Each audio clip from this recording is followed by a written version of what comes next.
जिस दिन बांग्लादेश का संकट शुरू हुआ उसी दिन मैंने आपको बताया था कि शेख हसीना जो बांग्लादेश की प्रधानमंत्री हैं वो जितनी देर भारत में रहेंगी भारत के खिलाफ उतनी ही ज्यादा नफरत बांग्लादेश में फैलाई जाएगी। और अब बिल्कुल वैसा ही हो रहा है। दरअसल आप अपनी स्क्रीन पर देख सकते हैं बांग्लादेश की जो सुप्रीम कोर्ट है उसके बार एसोसिएशन के प्रेसिडेंट ने, यानी कि जो वहां के सुप्रीम कोर्ट के वकील हैं उनकी जो एसोसिएशन है उसका जो चीफ है उसने भारत को धमकी दी है कि शेख हसीना को तुरंत गिरफ्तार करो भारत और उसे हमें सौंप दो, वरना तुम्हारे और हमारे संबंध खराब होना निश्चित हैं और इसकी जिम्मेदारी फिर हमें मत देना कि हमने भारत के साथ संबंध खराब कर लिए। बेहतर तुम्हारे लिए यही होगा कि शेख हसीना जो तुम्हारे देश में रह रही है उसे तत्काल अरेस्ट करो, हमें सौंपो, हम उसके खिलाफ केस चलाएंगे और उसके कर्मों की सजा हम उसे देकर रहेंगे। और ये तो बस शुरुआत है, क्योंकि बांग्लादेश में अब धीरे धीरे ये मांग उठने लगी है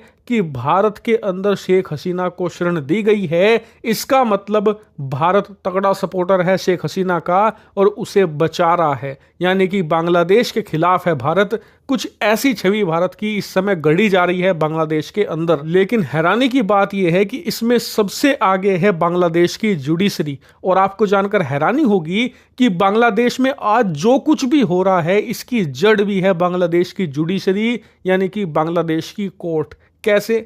दरअसल ये पूरा मामला जो आरक्षण से शुरू हुआ था ना, आरक्षण तो 2018 में ही खत्म कर दिया था सरकार ने, वहां पर कोई आरक्षण नहीं था। लेकिन अब से कुछ महीने पहले अचानक से बांग्लादेश की कोर्ट ने वर्डिक्ट दे दिया कि जी हमारे देश में जो आरक्षण था 30% उसे फिर से लागू किया जाए। सरकार ने गलत किया था इसे हटाकर, अब हम इसे दोबारा लागू कर रहे हैं। और इसी से पूरे देश में स्टूडेंट के प्रोटेस्ट स्टार्ट हुए थे। और फिर जो वहां पर कट्टरपंथी संगठन है, खासकर कि जमात इस्लामी, उसका जो स्टूडेंट विंग है उसने इसमें आग में घी डालने का काम किया और इसे लगातार भड़काते रहे। यानी कि देखा जाए तो इस सारे मामले की जड़ ही जुडिशरी है। और अब हैरानी की बात यह है कि उनकी यही जुडिशरी और उससे जुड़े लोग शेख हसीना के इतने खिलाफ हो चुके हैं कि शेख हसीना इस्तीफा दे चुकी हैं, देश भी छोड़ चुकी हैं, कोई उनका इन्वॉल्वमेंट नहीं है बांग्लादेश में इस समय।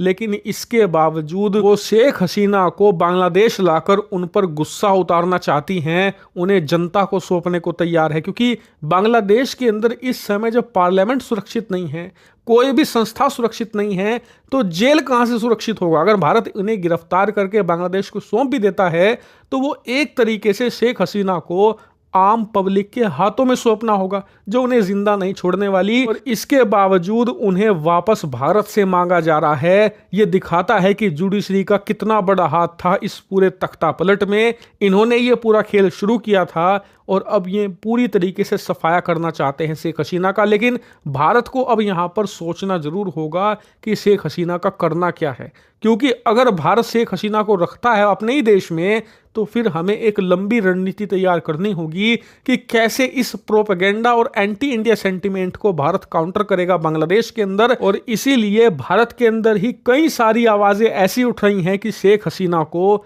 देश से बाहर कर देना चाहिए, उन्हें ब्रिटेन या यूरोप भेज दें जबरदस्ती। लेकिन आपको बता दूं, अगर भारत ये कर भी देता है तो जो एंटी इंडिया सेंटिमेंट इस समय बांग्लादेश के अंदर फैलाया जा रहा है कट्टरपंथियों के द्वारा, वो कम नहीं होने वाला। इसीलिए मुझे लगता है कि अब चाहे हम शेख हसीना को भारत में रखें या भारत से बाहर भेज दें, मुश्किल से 19-20 का ही अंतर पड़ेगा, ज्यादा फर्क नहीं पड़ने वाला। क्योंकि एंटी इंडिया सेंटिमेंट तो दबाकर फैलाया जा रहा है इस समय बांग्लादेश के अंदर।